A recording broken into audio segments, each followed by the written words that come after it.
Hello, everyone, and welcome. We're just going to give a few moments for people to join the Zoom, get settled, take a breath before we hear our great presentation.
Love to see everyone coming in. I always like to imagine what the weather is like for all of the attendees. Like what's your situation right now with your weather? So I love to see all the locations. We'll just give it one more moment and then we'll go ahead and get started so we have lots of time for our conversation.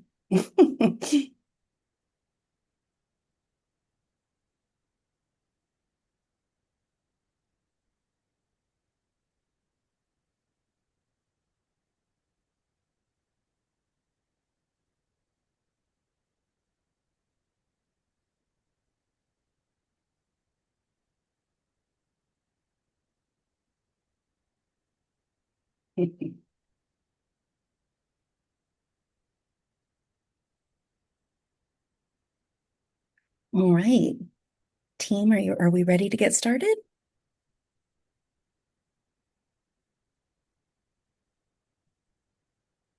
Janette, are you ready to go?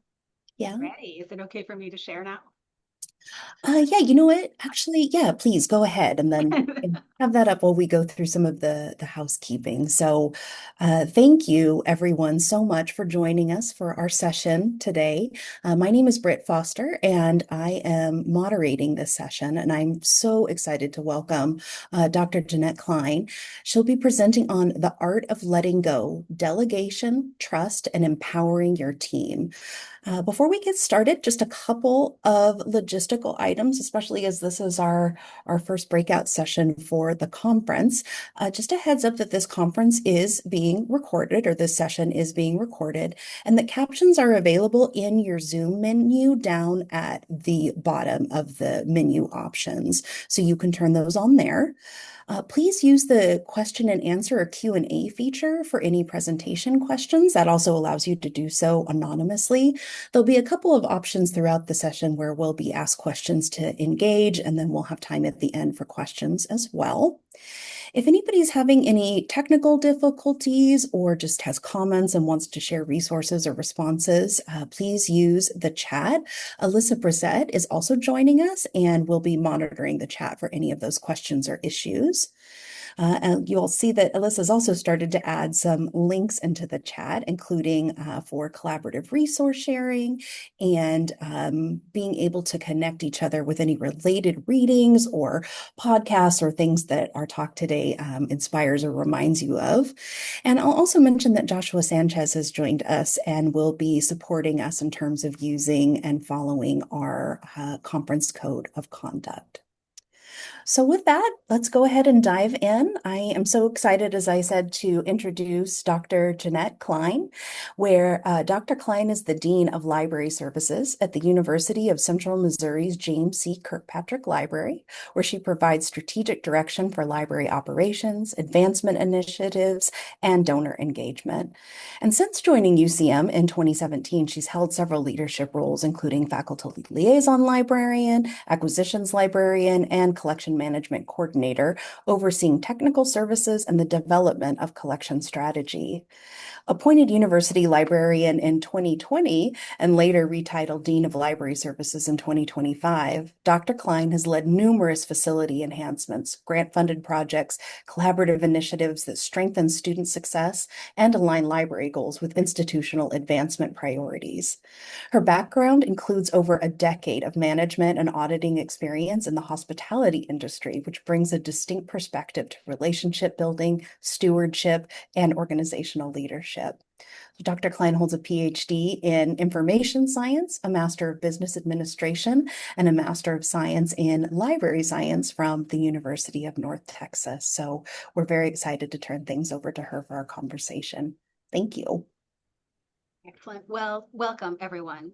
I hope you all had a fantastic opportunity to engage with the keynote speaker held just recently. Absolutely stunning content. And I was listening to that conversation. I just thought so many elements of that are blended and juxtaposed nicely with our conversation today. So we are here for the art of letting go, a session focused on delegation, trust, and empowering your team. Delegation is more than just a task distribution. It's a cornerstone of leadership, staff development, and organizational resilience. Before we begin, I do want to emphasize that this is a supportive, non-judgmental space. Many of us struggle with delegation for different reasons: perfectionism, time pressure, fear of mistakes, or simply habit. Today's session is about learning, reflecting, and growing together. So with that in mind, please make yourself comfortable. And during this session, I do encourage active but pressure-free participation.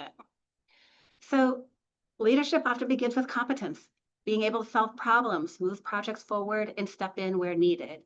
But sustainable leadership requires something more difficult: learning when not to step in. Today's session focuses on delegation, trust, and empowerment, not as management buzzwords, although I do have many of them, but as essential leadership practices that build stronger teams, healthier organizations, and more resilient leaders. We'll discuss why delegation is often uncomfortable, the common mistakes leaders make, and how trust is built over time. And above all, practical approaches to empowering staff while still maintaining accountability and organizational excellence. So within this session, though, I do want to caveat, I use the term staff to include both faculty and staff. So I'm not making distinction between those two groups at this point in time, because this delegation and trust and empowering your team applies to everyone, to be perfectly honest. So delegation is a leadership skill that becomes more important the more responsibility we hold. It builds organizational capacity, prevents bottlenecks, and helps emerging leaders grow. One of the greatest risks, though, in leadership is becoming the single point of failure. You are the failure. When everything must go through one person, organizations slow down, staff become hesitant, innovation decreases, and the leaders become exhausted. Delegation is not simply about reducing workload, but it's about creating capacity, both for yourself and for your team. Strong delegation allows staff to develop professionally, teams to operate more independently, and organizations to remain stable during change or transition.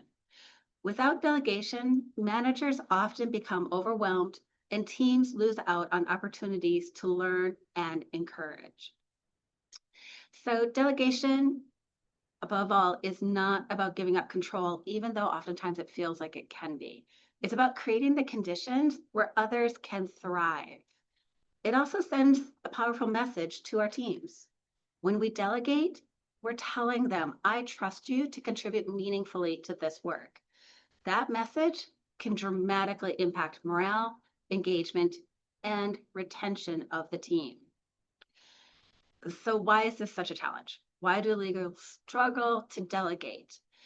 Many leaders struggle to delegate because of perfectionism, fear, or identity being tied to the product or to being seen as indispensable. Delegation challenges are usually rooted in mindset, not mechanics, which is challenging to hear.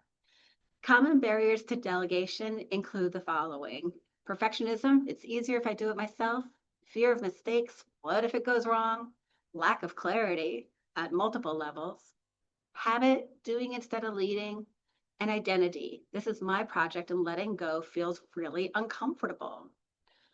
Most leaders know that delegation is important, yet many still struggle with it.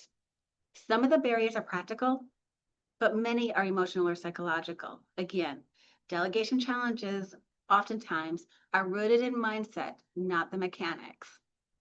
As leaders, and I'm going to hold myself up to the mirror for this particular conversation, we oftentimes worry about what if the work isn't done correctly?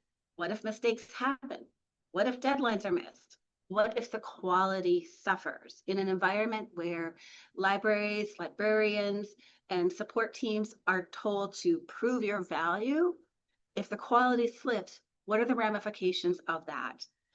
And above all, myself included, sometimes leaders unintentionally tie their value to being the person who solves every problem. We have the answer. Again, that connection to productivity, which is not always a healthy connection. Leadership maturity involves shifting from I'm successful because I do everything well to I'm successful because I help others succeed. That shift can be really uncomfortable, but it is essential. So we're going to take a couple of moments and I invite you to jump on the Menti poll. Okay, there's a QR code, there's also a hyperlink, and it's going to have a few options. Okay, and really what I want to hear from you as an audience is what stops you from delegating? Okay, and we're just going to take a couple minutes for everyone to chime in on that if you feel called to do so. We'll just see the live responses coming through. And I have to admit, with 190 individuals participating in this session, there could be a lot of responses. And this is not meant to be an inclusive or exhaustive list of every possibility, but rather just some of the common ones that we see emerge over and over again, either through conversations with colleagues and friends, but also with individuals across other units too. Oops. My apologies. I did not mean to stop that. There we go. Yeah. As we're looking at this, it really is, clear to see, oops, my slides are going forward, what the common themes are. We recognize that there's commonality amongst us, even though we come from different backgrounds, different settings, different types of institutions, different work experience. That it's easier if I do it myself is so common. That is one that I struggle with myself too. It takes more time to explain than just to do it myself. Of course, lack of time to teach, very true, very, very true. So yes, these really are the common themes that we see emerging amongst ourselves. And I'm going to pause for just a second here because I need my screen to expand. It's not wanting to expand. There we go. Okay, hopefully we're back on track again. Okay, next we're going to examine a real world delegation scenario where we as participants in this session have the opportunity to explore what gets in the way and what effective delegation looks like. So what I'm going to ask you to do is pause for just a second. I'm going to share a scenario. I want you to type your reaction to the scenario in the chat, but don't hit send. Hold off. We're going to do a chat storm. When I say go, I want everyone to send your message together, and hopefully we won't break Zoom. But I also want us to have an opportunity to see how we're all thinking as a collective, independent of each other's feedback. So to start with, here's the scenario. You're overwhelmed with deadlines.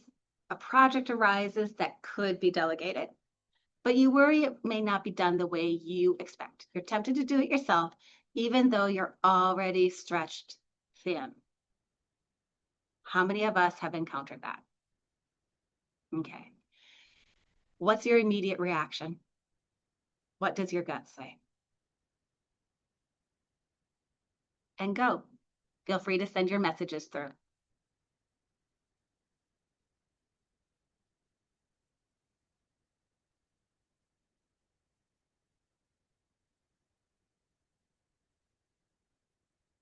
Yeah. As you start to go through and see what everyone who's present in this session is sharing with respect to this, look at the themes, look at the trust, look at the concern, look at the worry that comes through. And I think so much of the fear, the expectations, and that tension between urgency to finish the project, to finish what needs to be completed, and then also that urgency that we need to be developing our teams. We know we need to be empowering them to grow as future leaders or to continue to refine their leadership journey. This is not an easy question. There's no right answer to this. A lot of it does depend on the project itself and the urgency. Yeah. And stuff. Alex, I slow down and cause a slowdown. There's so much great content in here. And it shows in part that we have commonality amongst ourselves, no matter where we come from. The delegation challenges we face are universal. So I want to stop for just a second and let you know and remind you, because I'm sure you probably do already know, delegation is not abandonment. It's not abdication of your responsibility. Effective leaders provide support, clarity, and accountability. However, sometimes leaders swing between two extremes of micromanagement and complete disengagement. Neither approach is going to empower people, to empower our team. Delegation works best when leaders can provide clear goals, appropriate authority, the necessary resources, and ongoing support. Importantly, accountability remains with the leader. Accountability remains with the leader, even when that responsibility is shared. Delegation should create ownership, not confusion amongst the team members. I had to read that several times myself and let it sink in. And actually, I needed to revisit that particular topic this morning as I was taking things on my own plate. So, again, there's a lot of things that are happening here, but the micromanagement theme is what we step into next. Micromanagement oftentimes decreases morale, it decreases innovation, and it decreases staff engagement. However, please note that oftentimes micromanagement is rooted in good intentions. We want quality, we want consistency, we want success for the team because that rising tide lifts all ships. But over time, micromanagement communicates something completely unintended. It's saying, I do not trust you. When staff feel over-controlled, the initiative declines, the confidence decreases, and team members, employees stop bringing forward ideas. Eventually, if it persists for long enough, people either disengage or they leave completely. Empowered teams require room and space to think, to experiment, and to contribute. So trust is built through communication, consistency, transparency, and psychological safety, something which the Calm organization holds central to its premise for being. But how do you build trust through delegation? It's definitely not built through speeches. And I can be here all day long speaking from my lived experiences. But again, at the end of the day, that's just another speech.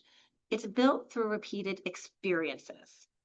Leaders build trust when they follow through, when they communicate clearly and openly, when they allow staff to contribute, and when they respond constructively when mistakes occur as part of the delegation process.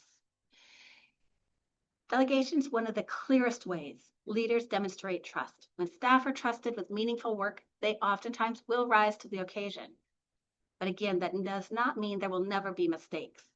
It means that mistakes become opportunities for coaching and for learning rather than for punishment or other possibilities that may be negative. They're opportunities for development and growth. So matching delegation to readiness is absolutely critical because different staff members require different levels of support and autonomy. Not every task should be delegated the same way to every employee. Effective leaders evaluate readiness based on whether the individual has a technical skill, have they handled similar work before, do they need coaching or autonomy? Is this an opportunity for professional growth? Some employees need detailed guidance initially. Others thrive with broad direction and flexibility. Delegation should be adaptive rather than one size fits all, which is not easy when time is of the essence, when we have so many high priority elements on our plate on a consistent daily basis. And we're constantly shifting focus to address the next looming concern that just crossed our inbox or just came through our doorway. So, how do we handle that then? Okay, what should leaders delegate through this process? Delegation should include meaningful opportunities for staff development and leadership growth. One common question I hear over and over again is, what should I delegate? A helpful rule of thumb is delegate tasks that develop others without compromising essential leadership accountability.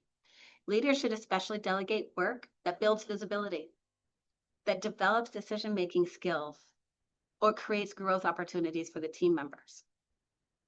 Okay. Undesirable work should not be the only thing delegated. It should provide opportunity for growth. It should allow that team member to shine brightly so that they can continue to develop professionally and grow and learn. Meaningful delegation overall signals respect and confidence, but there truly are things that should not be delegated, as you can see. If it's sensitive personnel matters, absolutely not. If it holds as part of it strategic accountability, that perhaps should remain within your purview, but could some part of that be delegated out? Is it a crisis response? What are the protocols with respect to that? For many of us, crisis response need to come to the manager, dean, associate dean, university librarian, director, et cetera level. And of course, final institutional responsibility is going to rest on your shoulders as the leader in that particular situation. So many opportunities for us to continue to grow and develop within these areas. But again, why are we hanging on to certain things? So delegate those routine tasks. Delegate project coordination. It's a great opportunity to develop project management skills. Are there things that they can do? Managing meetings is a great opportunity for growth, assigning tasks out from that. And of course, decision preparation, they can help with the research and analyses to develop within that.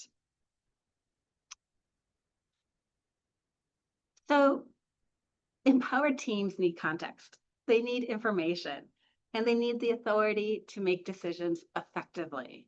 Employees cannot make empowered decisions if they lack any of those. And sometimes leaders unintentionally create dependency by withholding information.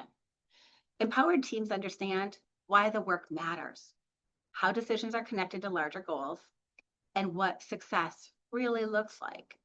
When people understand the mission and the priorities, they can make better independent decisions. And at the end of the day, the more independent decisions that can be made means that you are then free to continue performing those strategic priorities and decisions and planning that really do require significant investment of time and mental bandwidth.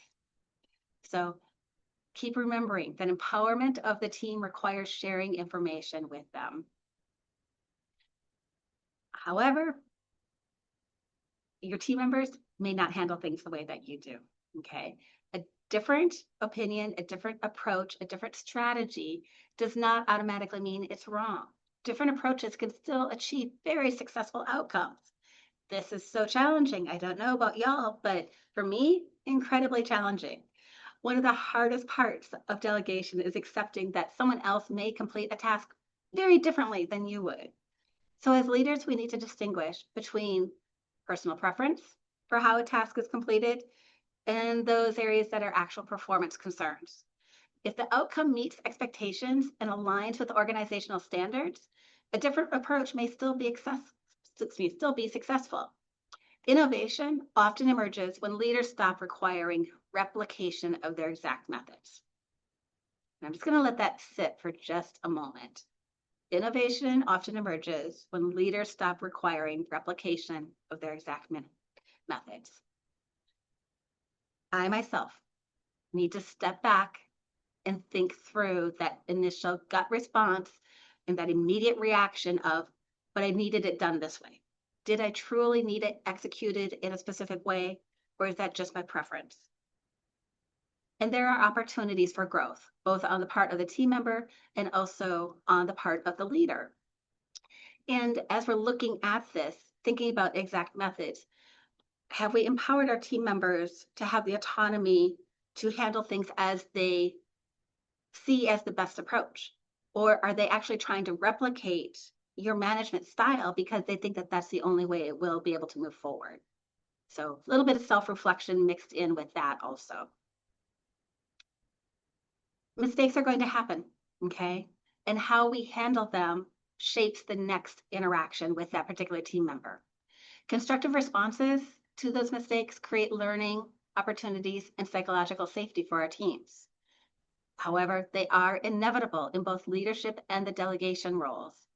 The key question, of course, is not will mistakes happen, but the real question then that emerges is how will leaders respond when they do happen? Punitive reactions oftentimes create fear and risk avoidance. Constructive leaders analyze what happened, clarify the expectations, identify gaps, and coach for future success. Okay. Psychological safety encourages continued improvement by all parties. Delegation itself is one of the most powerful leadership development tools available. Okay. Employees do not become future leaders simply by observing leadership. They develop through experience, through doing. Intentional delegation creates those opportunities for staff to lead projects, facilitate meetings, solve problems, and navigate challenges independently. Organizations and teams that delegate effectively build stronger internal leadership pipelines. So to delegate well, we need structure. A good delegation plan includes expectations, authority, deadlines, and support. So we're going to walk through a simple, repeatable framework that can be used. The first thing is identify the task. Choose the right task that we want for them. Clearly explain the desired outcome, define expectations and timelines, ensure staff have the authority and resources as needed, schedule check-ins, and please note that I put in without micromanaging, and provide ongoing support. Okay, there's a design template linked on the slide deck, and hopefully we'll see. We're going to try and link that in on the chat. Perfect.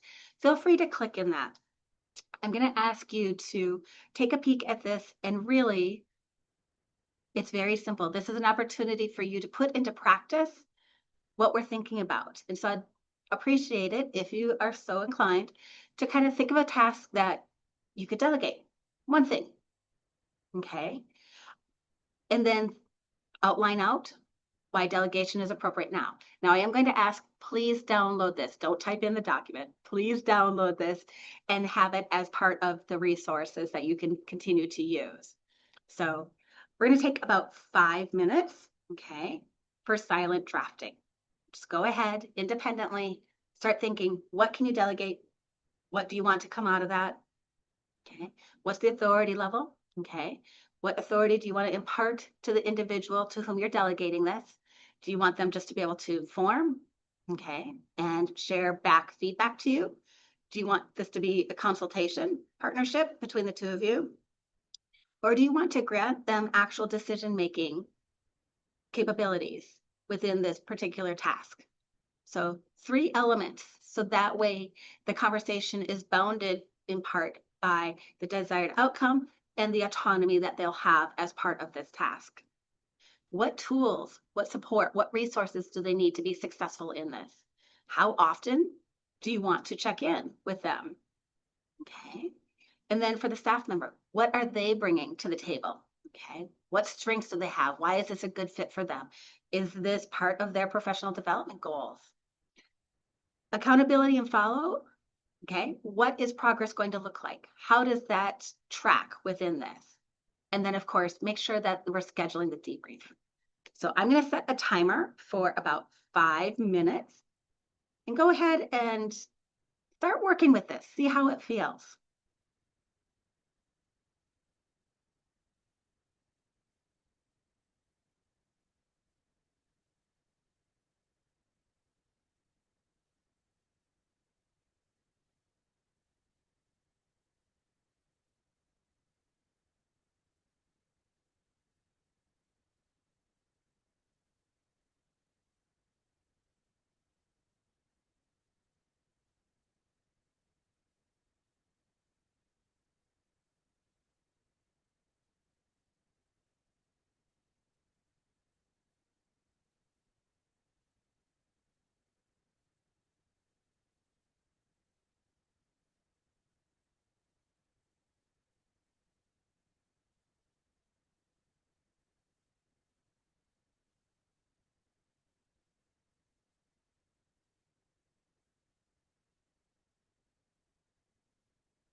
Feel free to keep working. I'm just going to provide a little additional conversation as we're engaging with this.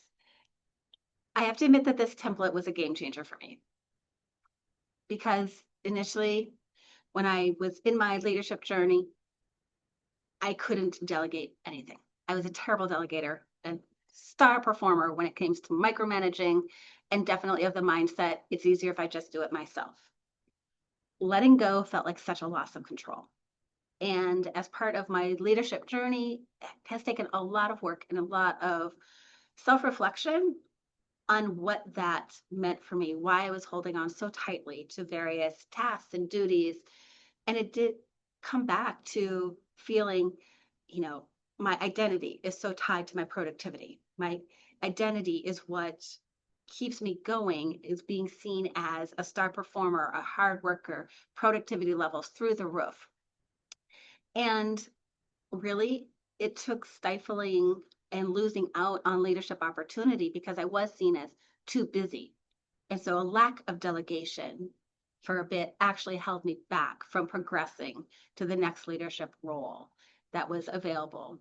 And so delegation is critical not only for empowering your teams, but as mentioned, also for ensuring that you have the capacity to step forward into that next leadership role if you so desire. And it takes work, it takes patience, and it takes time. But a structured delegation framework like this improves the clarity and accountability by all parties engaged in that particular task. Delegation works best when it's intentional and highly structured. One of the last items at the bottom here is the accountability and follow-up, point number 6 on the template. After the project or the task concludes, ensure that you're debriefing with the team members and take some time for some personal self-reflection in the process also. Think about what worked, what was learned, what could be improved for next time. That reflection process strengthens future performance. And also, if you go through the reflection process with the team member, it could help them grow also as part of the process. So we're at about 2:19 right now, Central Time. We're going to come back to the conversation.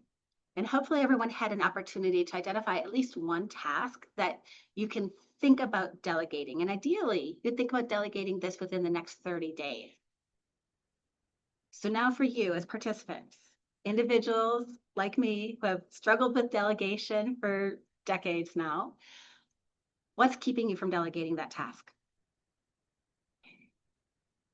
How could delegating the task actually empower someone else? What clarity does your staff need from you to successfully accomplish this task?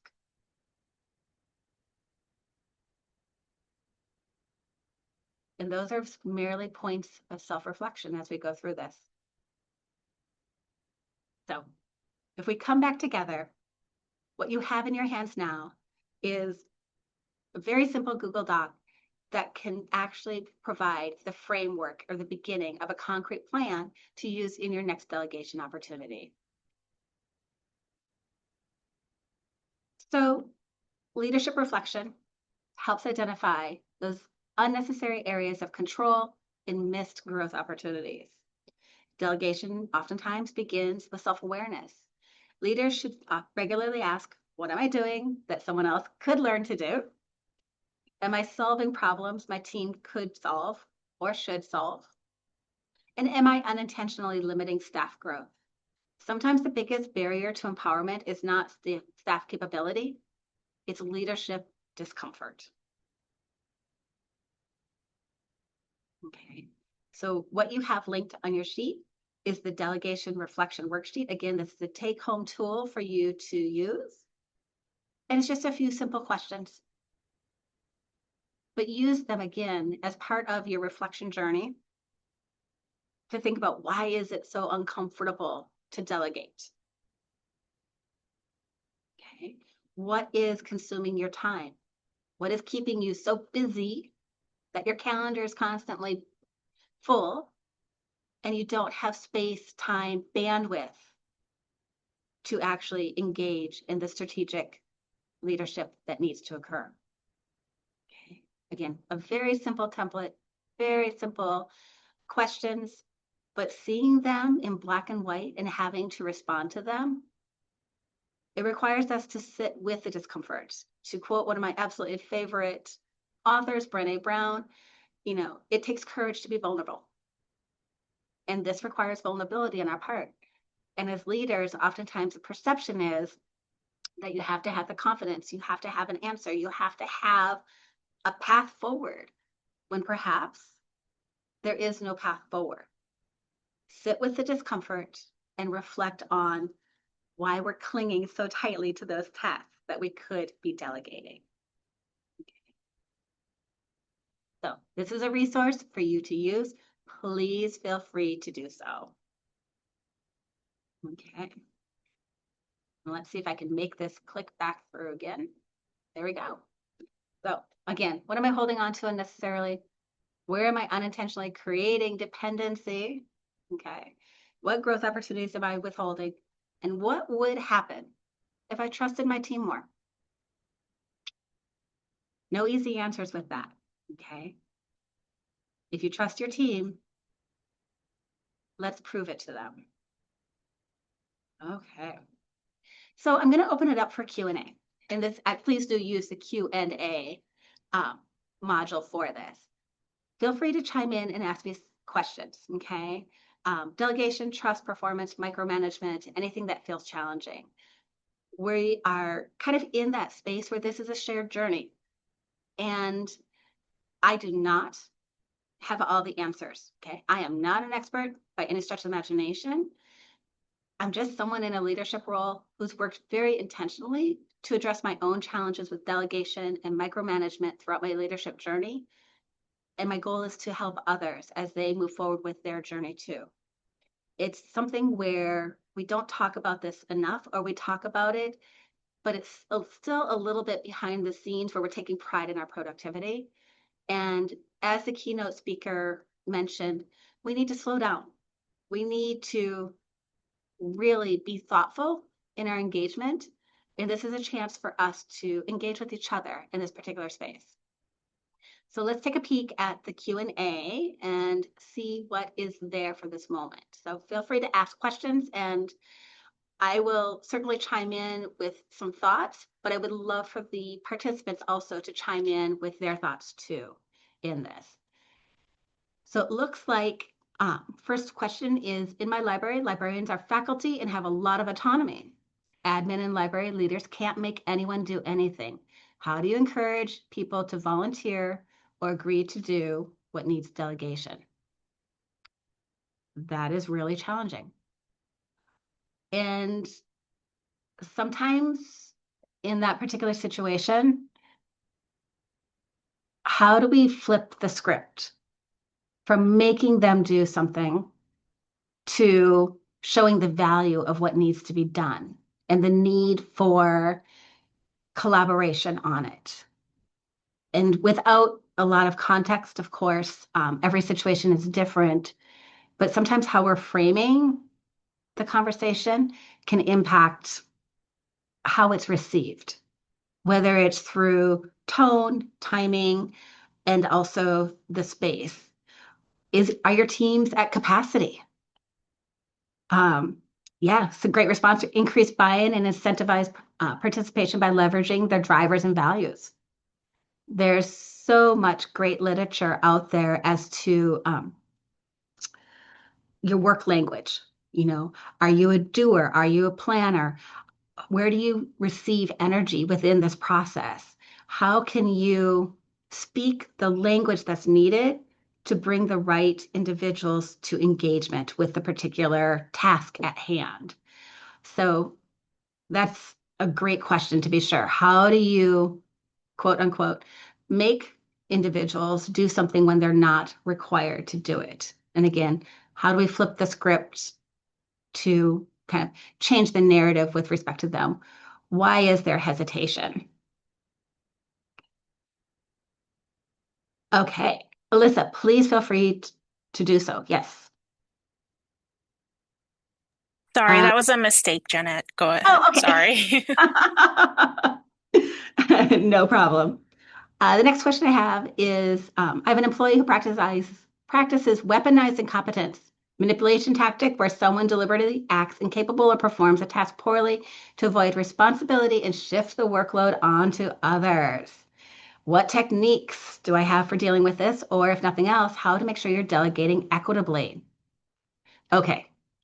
If I could just get a thumbs up for how many of us have struggled with that, um, that is not easy. And it really comes down to, in part, in some cases, again, speaking from my own context and my own lens, what's part of the job description? What is the requirements for engagement? Exactly. Another participant noted, make sure they know that it's part of their performance evaluation for the year and debriefing. It's accountability, it's regular check-ins, it's ensuring that they have the resources and tools to do so. Depending on the role and function that this individual serves within your organization, there's an expectation of performance. There's an expectation that they have certain capacity. Does this fall within that? And to be perfectly honest, weaponized incompetence is something that is very different than slow quitting, than other elements of disengagement because they've crossed the threshold of capacity.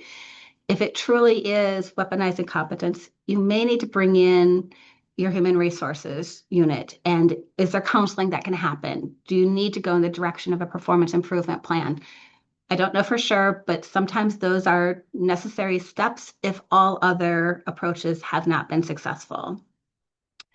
Another one, would it help to have them do it again until they get it right or show that they can't just get out of it? Absolutely.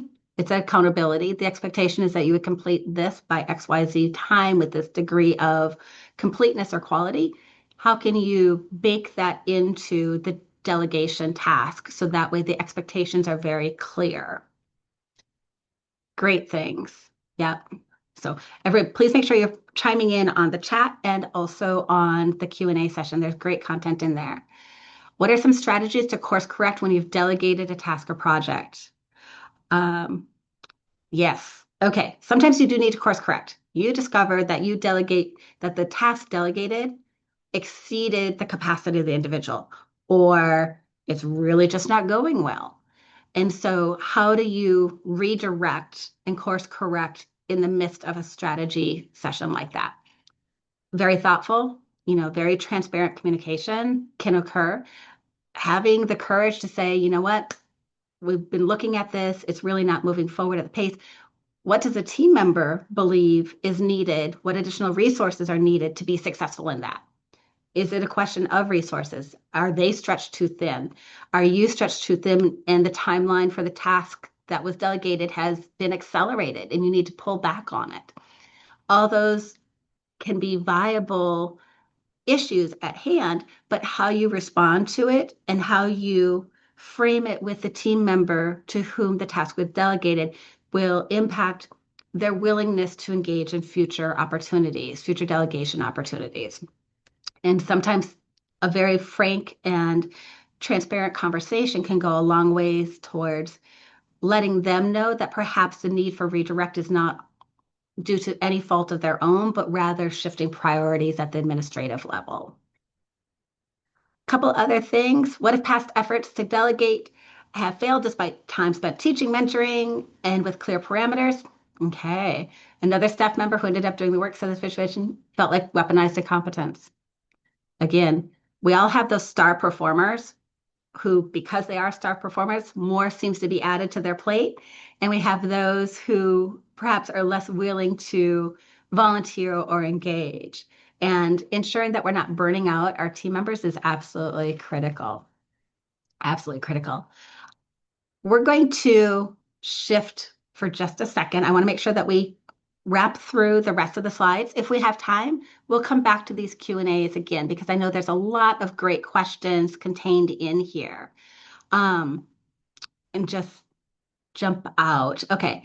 One is just curious, do I share this template with those who report to you or to whom you're delegating? Or is this more of a personal process and you only share pieces of it as needed? I would definitely say that is a personal preference. So if you would like to share forward the template, I think it can be really useful from a growth mindset. Let the team members know that, hey, this is kind of the thought process that's going into determination of what can be delegated, how the delegation should occur, and the expectation by both parties. But you may not have situation where that's appropriate. And so if you want to pull pieces out and share that, that's completely fine also. That's part of the personal journey, I think, with this. Okay, oops, I'm going to come back for just a second and we'll jump into the next set. We've had some great conversations surrounding this. And what I would like for us to do is actually go into a strategy swap and upvoting. Okay. Every single one of you either have extensive leadership experience already, you're emerging leaders, you're on the fringes thinking about leadership, either voluntarily or involuntarily. Okay. How many of us were dropped into leadership roles? Okay. It wasn't expected. It wasn't the career trajectory you planned on, but for whatever reason, because others saw potential within you, all of a sudden, more managerial, more leadership opportunities seem to land on your plate. So as you're thinking back on your experience, I encourage you to go to the Menti poll and share a delegation strategy that's worked for you. It can be big or small as we're going through this. And I will advance the Menti slides. So,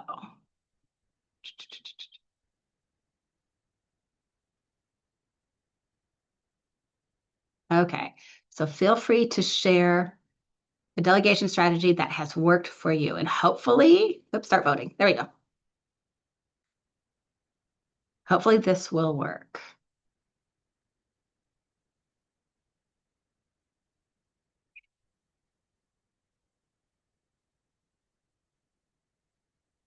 And if it doesn't, feel free to drop your strategies into the chat. That works also.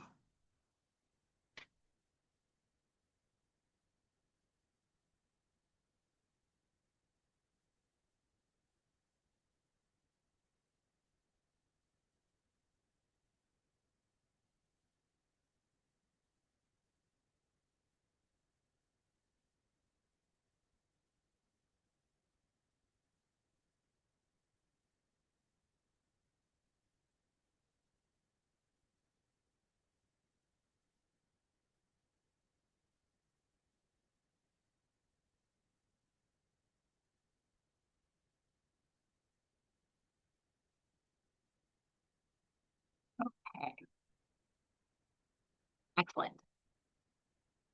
Thank you for dropping those into the chat. Absolutely.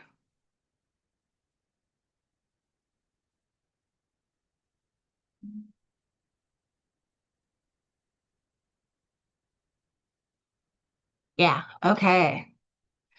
Yeah, Tamara, I apologize. It does not seem to be behaving like it needs to. So feel free to drop into the chat that one delegation strategy that's worked for you, big or small. We'll just we'll go the old-fashioned way and drop it into chat.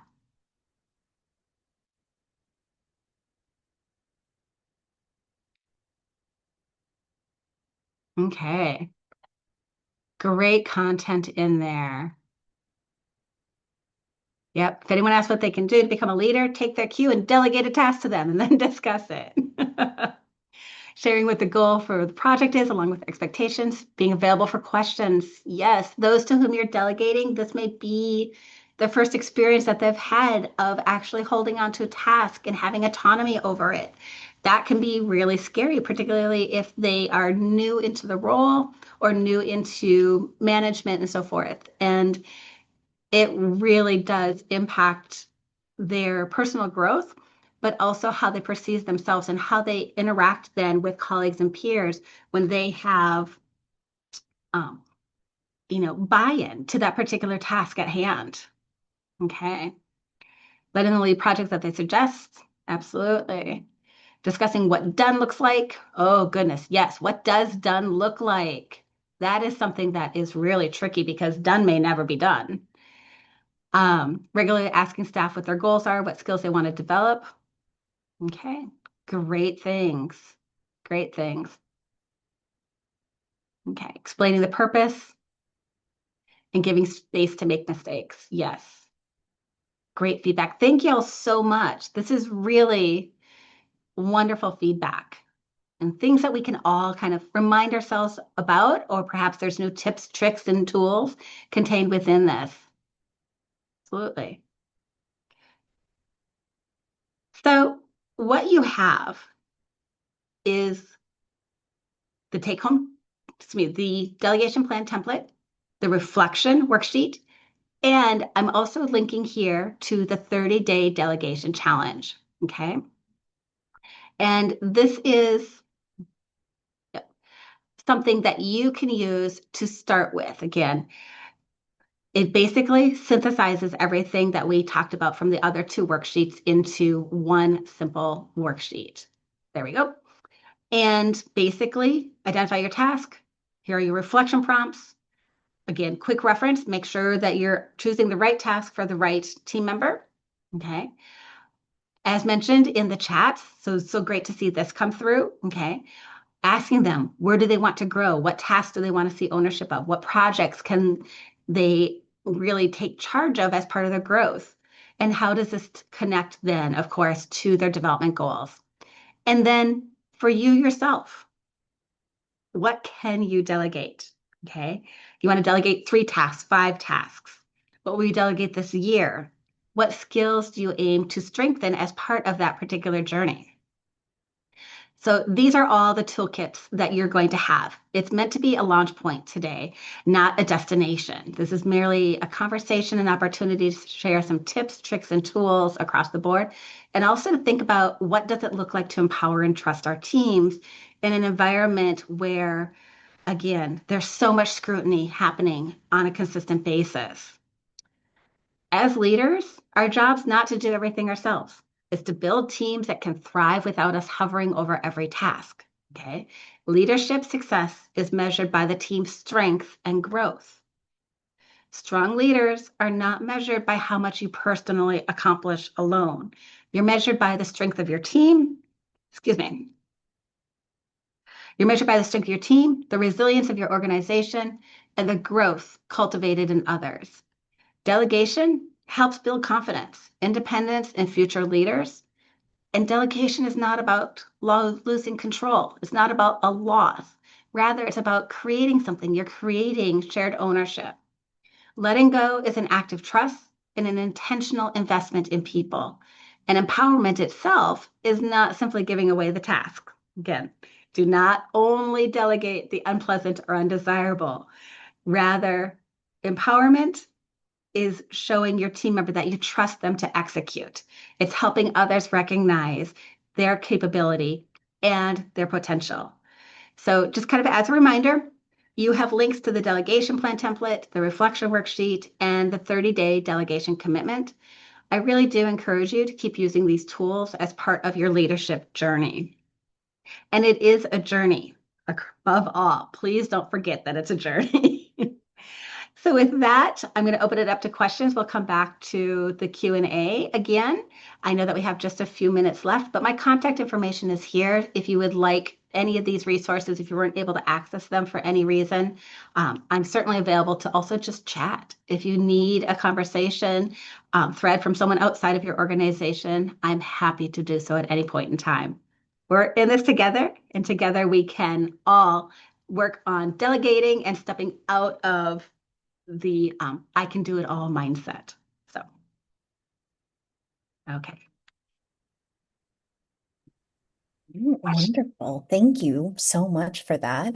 There are several other questions in the chat that you might want to, or in the Q&A that you might want to take a look at. If you'd like me to read them to you, let me know, but otherwise feel free to maybe combine or address in the ways that make sense for you. Sure. Well, let's just see. I'm going to jump back just a few and feel free to upvote or chime in on some of these also. So one of them is, what advice do you have for workplace structure where managers do not assign tasks to the report? Many independent contributors with somewhat arbitrary reporting lines, and where it says likely that the most appropriate person for me to delegate a task to actually reports to someone else. Oh, that is sticky wickets. Okay. You know, is there opportunity to discuss reporting structure?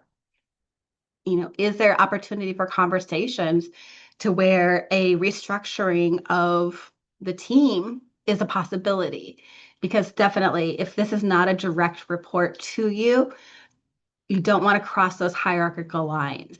Is there opportunity for collaboration where you could speak and engage with their direct supervisor to say, hey, this would be fantastic and could really use assistance or collaboration on that to see if that team member is available? But yes, workplace structure and restructuring is something that in some institutions I've been at is active and live and occurs on a regular basis. And other ones, the structure is what the structure has been for the past 15 years, and it shall not change.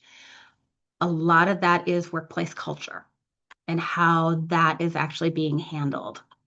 So I don't have a perfect answer for you aside from perhaps having some informal conversations with supervisors to see what opportunities are there for collaboration or cross-sharing, and then perhaps down the line, even moving into the potential for a restructure. Another question is, how do I check on the progress of a delegated task without micromanaging? Oh, yes, I've been there. I may be depending on the employee to accomplish their part by a certain deadline that has been defined by someone else. Okay, great question. So this is really where the check-ins occur, making sure that those check-ins are scheduled and that the expectation for the check-in is very clear, where you need to have an update on XYZ components of the task by this date and time. And if their part of the task has been defined by someone else, do you have access to that information? Can you have a conversation with that other individual to really see, is that deadline reasonable? Does it need to be accelerated and pushed forward or pushed back if it's seen to be a bit challenging to meet within and still have quality product? So regular check-ins, and if you need to bring more than one person in for the check-in, like if they report to someone else, then that's definitely an opportunity. But ideally, in a delegation situation, you would want to be able to have frank conversations with that particular team member to ensure transparency in the delegation task process. Yes. Okay. So we're quickly drawing to a close. I'm trying to get an eye on time right here. So we've got a minute or two. I'll take one more, maybe two more. How would you recommend handling an interaction when someone you've delegated a project to shares their final product and it's not only not what you would have done, but not adequate? I don't want to develop dependency, but I also can't deliver a subpar product that I'm ultimately responsible for. Great question. Sometimes things go sideways, and sometimes those redirects need to happen. I think my question would be, were there regular check-ins to ascertain incremental progress on that particular task that was delegated to ensure that there's no surprises at the end? Um, if it's done and you can't change it, then you may need to see if there's opportunity for an extension to bring the product up to the level that is acceptable. But then I definitely think that there's opportunity to engage with the team member and to share with them, here's what was delivered and it's appreciated. Here's where the standard actually was. So moving forward, reflect on what could have been done to meet at that higher standard, or meeting that timeline also. Great things, great things. So, Britt, I don't want to jump on time. So if I need to hop off, let me know. Thank you for checking in. I think that we are at 12:45, or sorry, I should say at the 45-minute mark per wherever you're joining us from. And so with that, I would just like to thank you so much for such an excellent presentation. You see in the chat how much folks have appreciated your insight and the resources and templates that you've shared. And thank you all as attendees for also sharing some excellent resources, insights, and reflections. It's a wonderful way to get us started with Calm this year. As we close the session, just a reminder that there is an evaluation session or evaluation form for the session. And I know that our presenters always really appreciate the thoughtful and kind feedback that we offer. So if you have time to do that, it would be much appreciated. And as Alyssa shared, please come back and join us for our next session starting at the hour. Well, thank you again, Dr. Klein. Have a wonderful day. Thanks Thank all. you so much. Take care, everyone. It was a pleasure.